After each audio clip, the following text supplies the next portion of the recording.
क्या पूछेंगे, क्या मैं जवाब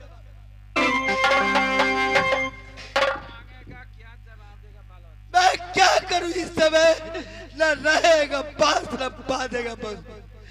चलो रे चूरा, तुम 12 बरस नौकरी किया, लेकिन तुम इससे बेहतर पहले डूब कर मर जाते।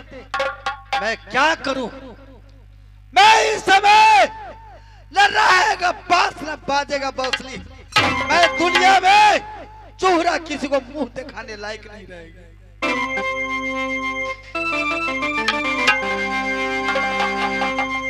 आ डूबने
हमार नाम कहा गंगा ये यही गंगा के धार में हमार मंदिर ये आई गंगा जी में यदि कोई कुछ अबे ओकरा हम डूबा नहीं दे छी मार नहीं दे छी उनका कोई डूबू लागल जरा एहने ठेहू मारली जाके सोचे भीड़ पर फेंक देली तैसे कि माई गंगा के कहियो शिकायत नहीं आवे यह मंदिर है यही मंदिर में हमरा दिन रहे छिया आइयो दिवस कटे छिया या गंगा रहे छी